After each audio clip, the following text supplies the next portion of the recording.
Hello, ladies and gentlemen. Welcome to the Scottish Clans. Today, we are going to be discussing two of the biggest clans in the Hebrides and the West Highlands.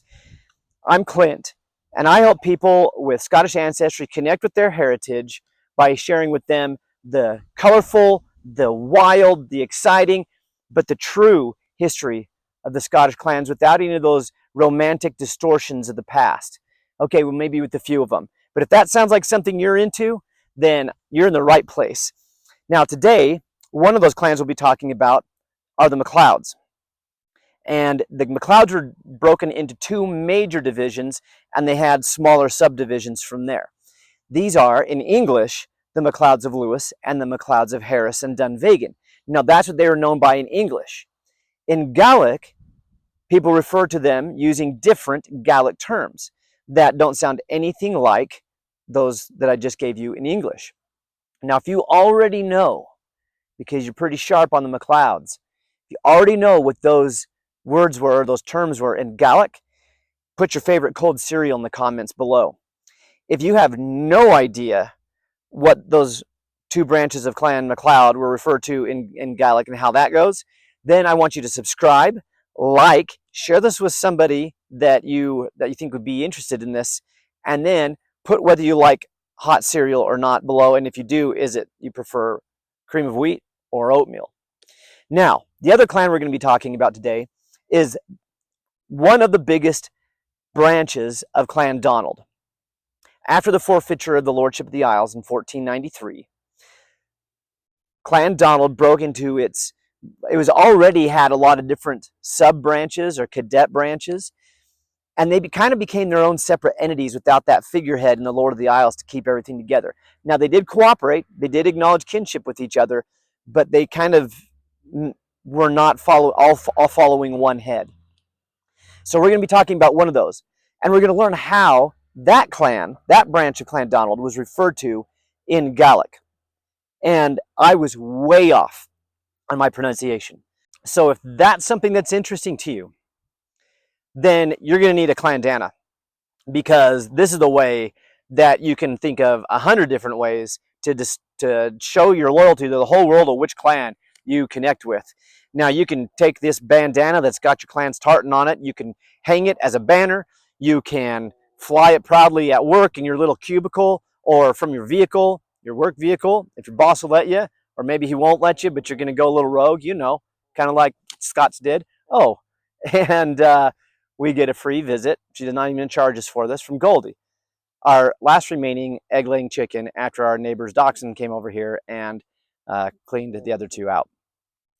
Anyways, I'm just gonna roll on with this. If you want a clandana, the link's in the description. Also, if you think that would be good, even better would be one of these battle shirts that hopefully Goldie doesn't destroy here. These battle shirts have the name of your clan right up here on the front, top left there. And on the back, Goldie, you're killing me.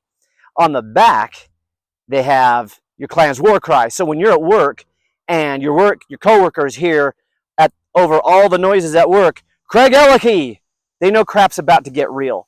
So, also, link in the description. Get yourself a clandana or a battle shirt or both. Send them out to friends and relatives that are affiliated with the same clan. Or if you know that they're affiliated with a different clan, be a great present for them. Either way, I'm going to hand you over to the meat of this discussion about these two big clans, the MacLeods and a major branch of the MacDonalds. So that actually makes me want to think of the question I had there. I was thinking the MacLeods of Rossi, were they Shield Torkel? Yes, they were Shield Torkel. As opposed to Shield Tormod, which leads us into a couple other names that you had on your list of things to, not nicknames, but actual personal names. Yeah, so let's explain that. So Shield Torkel this is what the MacLeods of Lewis called themselves in the 16th and 17th century. They didn't call themselves MacLeods of Lewis. Well, they might have done in English. Actually, in English too, they also call themselves Shield Torkel. It just shows the prevalence of this name. So that is so you had the MacLeods. Who knows when the MacLeods were formed in the 13th, 14th century? They emerged into the historical record in the 14th century, but they'd probably been kicking about for a while before that. But at some point, you get two branches emerging who form two distinct clans. One is the Sheol, or the seed or progeny of Taramoth, who go on to become the MacLeods of Harris and Dunvegan, and the Sheol Torkel, who go on to become the MacLeods of Lewis, Assynt, Coigach, Raze, Gairloch. So they're known as Sheol Torkel. That's right. And Sheol Taramoch is the sort of their cousins, a distinct and separate clan. Get some of these branches of MacDonald, for example, the MacDonalds of Slate and North Uist are known as Clan Uistjan. So the progeny of an Uistjan, the MacDonalds of, they're all MacDonalds in origin, but they're separate entities as time goes on.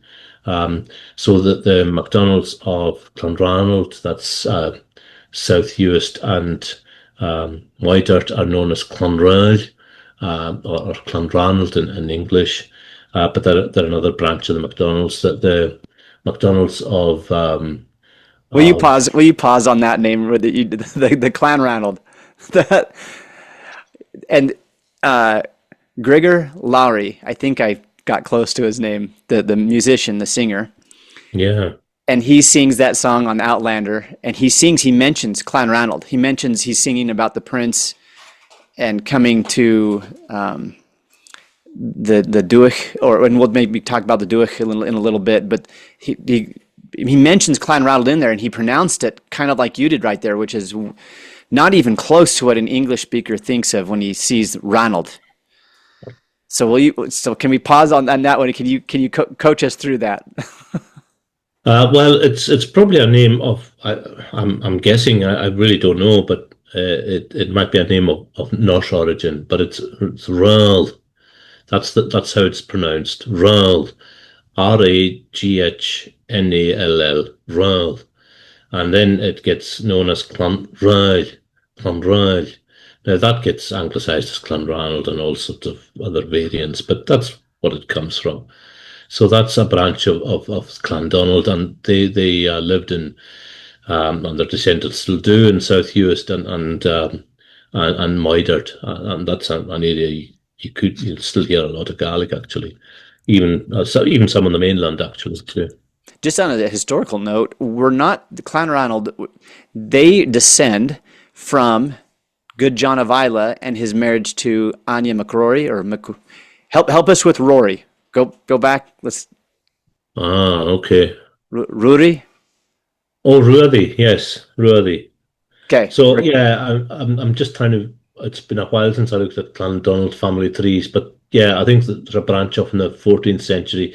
I can't remember exactly which exact branch of at what point they branch off in the 14th century, but yeah, they're all branches of Clandonald. But because he kind of ditched Anya McRory for the Stewart gal, yeah, but sure. He was still. I mean, he didn't just throw her in the gutter.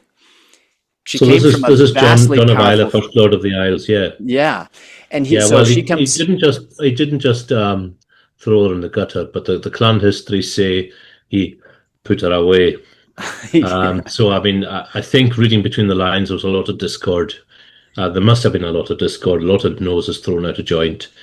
When basically what happened was John, the first Lord of Isla, having married the MacRory heiress in sort of Uist areas and so on, put her away, just cast the poor woman to one side, and married Margaret Stuart, the daughter of the future king. To gain more power, I suppose. So yeah, this must have led to a lot of internal. Well, you can only imagine, not only strained over the dinner table, but probably throwing stuff at each other. Now, who knows? Yeah. How that intersects with Clanranald is, though, that they are descended from the son, Good John of Isla's marriage with Anya McRory, and right. So they have, I think their son was named Ronald. And so basically that branch of Clan Donald is the McCrories rebranded, kind of. Because Yeah, the territory that becomes the Clan Ronald territory is what had formerly been yeah, the they've been there a long McCrories. time. Yeah, yeah, And I imagine a lot of the people who had considered them part of the McCrory clan eventually become absorbed into Clan Ronald. Is that? I've never read that anywhere. I I would just made an imagine so, assumption. probably. Okay. You know, Yeah. that's a reasonable assumption, I think. Yeah, I don't think we can't see the mechanics of how this works Yeah. from this remove, and a lot of our sources for that. I'm just trying to think. The best source for that actually comes from Hugh MacDonald at the end of the 17th century, and that's so The it's Red like Book of Clan Ronald. 200 years after the event, you know. So, but yeah, I mean, it seems reasonably accurate in as much as you can get accuracy with that length of time. Okay, that was just a little historical detour there while we were talking about how to pronounce Ronald and Rory and those names.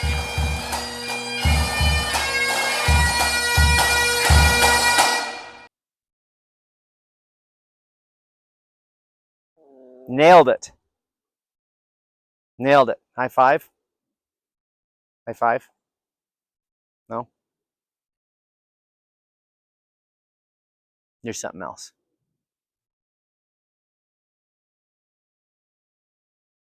I feel like you're about to peck me in the face. You're a good girl, though, huh? You a good girl? Are you a good girl?